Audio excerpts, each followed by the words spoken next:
we are starting with pleura in chest wall.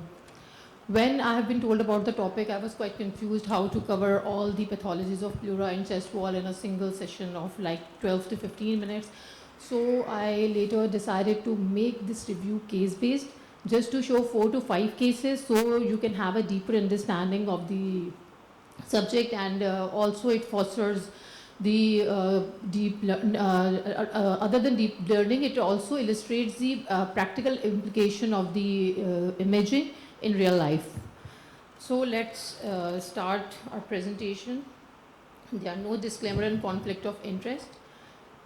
Objective is to highlight the role of radiography, CT, PET scan, MRI, and MRI in the diagnosis and management of pleural and chest wall lesions. So our case one is a 76-year-old man with a remote history of aortic and mitral valve replacement, presented with acute left chest pain. There was no history of any significant trauma. ECG was absolutely normal. On clinical examination, pain, tenderness, and swelling was found in the left anterolateral chest wall. No systemic symptoms were found in this patient, and WBC count was also normal. So a chest X-ray followed by MRI were performed. This is a chest X-ray peer view showing cardiomegaly, left atrial enlargement, and sternotomy sutures. However, these findings are consistent with already known valvular heart disease and previous surgery. This is the abnormality which is consistent with the current symptoms of the patient, that is a diffuse opacity overlying the left lateral chest wall and axilla. So MRI was performed. This is an MRI showing a lesion in the muscular layer of the chest wall with a fluid level. You can see that the dependent part of this lesion shows intermediate signal intensity on T2 weighted images. On T1 axial MRI, you can see the dependent part is slightly intermediate to high signal intensity, and STIR confirms the fluid nature of this area along with the abnormality you can see in the adjacent muscles medially. So on the basis of acute onset of symptoms, the top 3 differentials definitely are the chest wall hematoma, chest wall abscess, or a primary chest wall tumor with internal hemorrhage. We'll go about these differentials one by one. So why chest wall hematoma? Just because on the basis of the acute history of pain and location within the chest wall musculature, patient already has a history of prostatic cardiac valve replacement, so he must be on anticoagulant therapy. Fluid level is consistent with the layering of hemorrhage. As you can well appreciate, the dependent part is showing high signal intensity on T1 weighted images, and increased T2 signal in this patient is likely secondary to the muscle injury or tear secondary to expanding hematoma. We are excluding the chest wall abscess as there is no systemic symptoms. There is lack of any discernible wall in this patient, so hematoma is more likely rather than an abscess. Primary chest wall tumor definitely can present due to acute hemorrhage. However, the appearance is very unlikely for a primary tumor, as primary tumor in this location can be rhabdomyosarcoma, and this is you can appreciate there is no surrounding soft tissue signal intensity. Contrast was not done in this patient because patient had an INR of 3 and low hematocrit on admission. So what next? As a radiologist, we need to know what next whenever we are giving any diagnosis. So recommendation for chest wall, a large chest wall hematoma is surgical excision. But as this patient was already a valvular replacement patient and is on anticoagulant therapy, so there is an increased perioperative risk in this patient because we need to stop the anticoagulation therapy before surgery. So the image-guided percutaneous drainage was performed in this patient. 260 ml of hemorrhagic fluid was drained, and cytology was negative for any malignant cells or pus cells. So the important point to learn is that expanding hematoma of thorax is a clinical entity of uncertain cause that can present either as a slowly growing mass or an acute mass due to acute hemorrhage. Fluid level is consistent with the layering of the hemorrhage on MRI. Always keep differentials in mind, definitely, because we have some limitation. We cannot perform contrast, but always go for contrast in such cases to exclude the other differentials. Surgical excision and drainage is usually required because there are chances of superadded infection, formation of granulation tissue around this hematoma. However, if patient is on anticoagulation therapy, consider percutaneous drainage. So the second case is a 60-year-old man presented with increasing discomfort in right posterior chest wall over 3 months period. The patient had no significant medical history. On examination, there is an ill-defined palpable swelling adjacent to the inferior pole of right scapula. These are the MR images, proton density and T1 fat set weighted images. As you can see, there is a soft tissue mass of intermediate signal intensity on both PT and T1 fat set. It is more heterogeneous than the neighboring skeletal muscles, and it is exhibiting alternating high and intermediate signal intensity areas. This is a contrast image.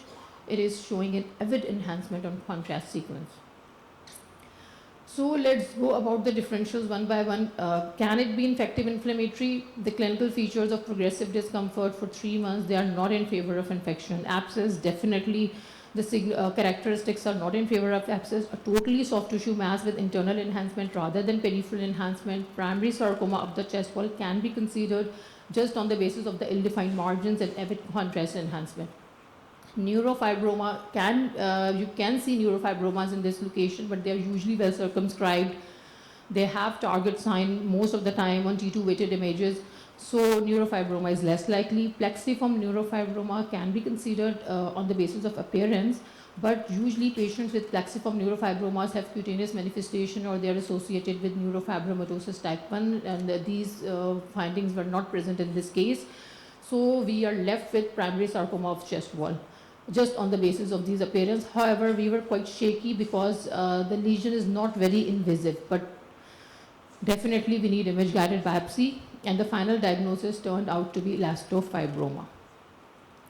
Elastofibroma is basically a benign proliferation of fibrofatty tissue, and it always occurs in subscapular area. It is non-encapsulated, as you can see in this case. It has alternating fibrous and fatty tissue bands, striated appearance on T1 MRI, and it usually exhibits faint contrast enhancement. This was the thing which was going against this case, because in this case we can well appreciate there is very big contrast enhancement and post-contrast study, and this necessitates us to do further workup to exclude the soft tissue tumor.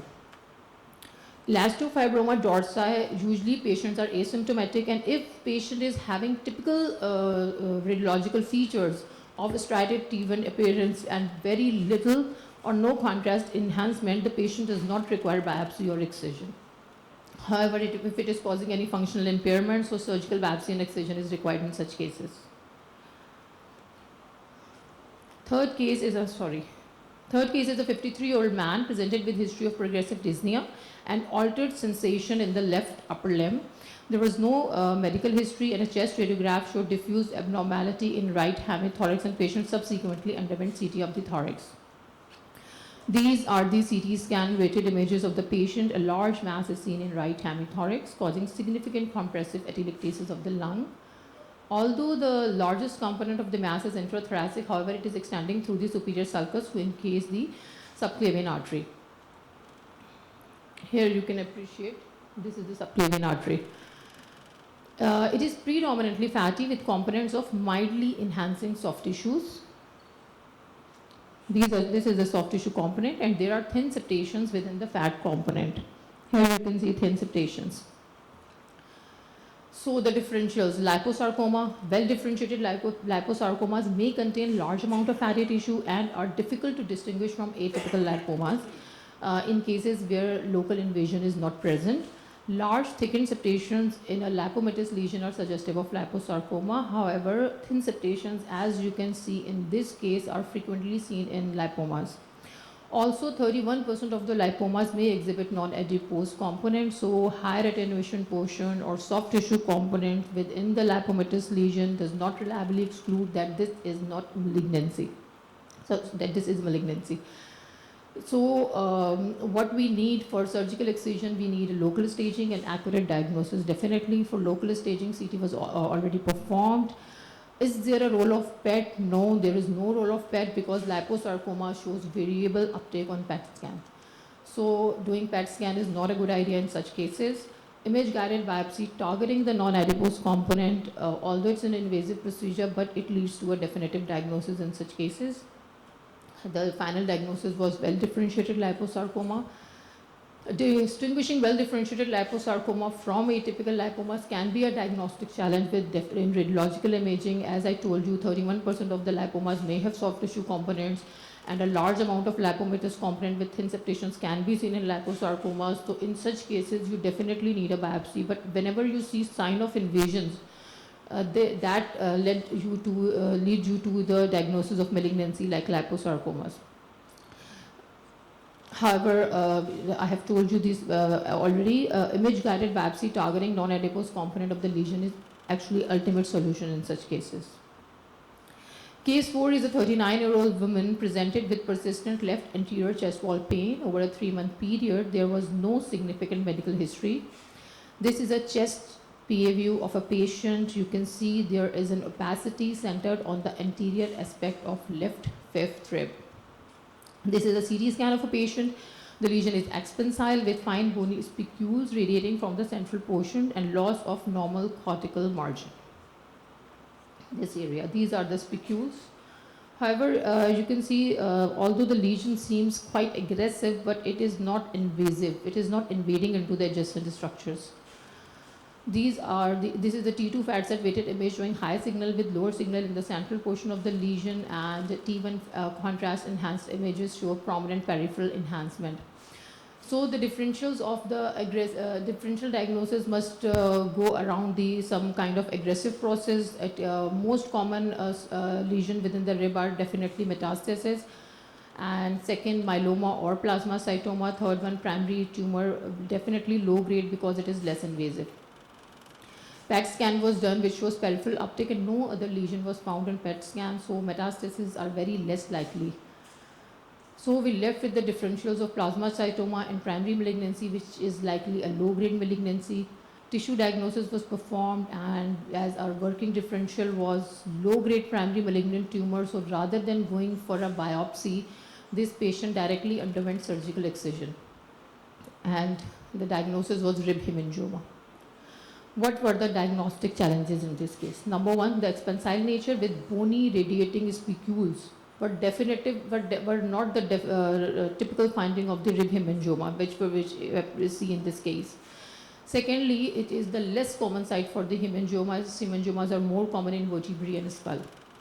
These are the typical CT appearances of hemangioma, but in our case, you can see we see bony spiculations.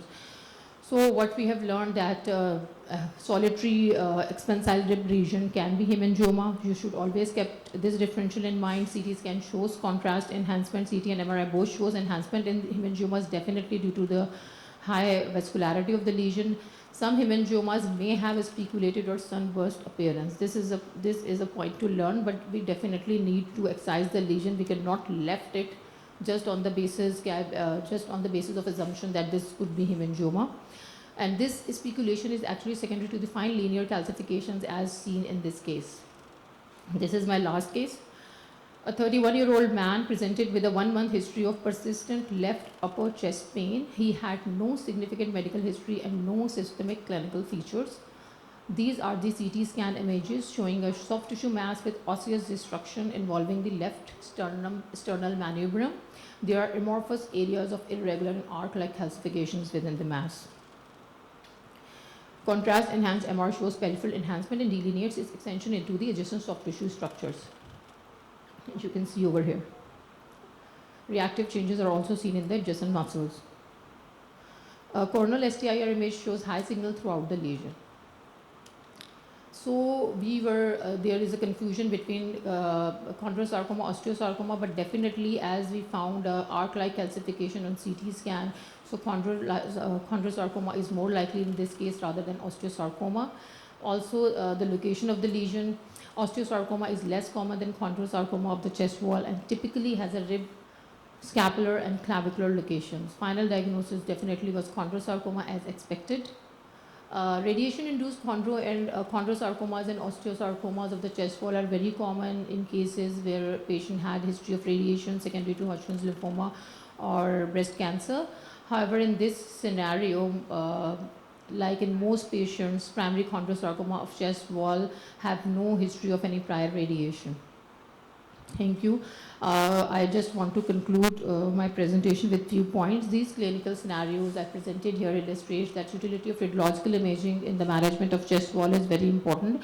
The systemic problem-based approach is required to define the differential diagnosis and to determine the most appropriate investigations to characterize the lesion.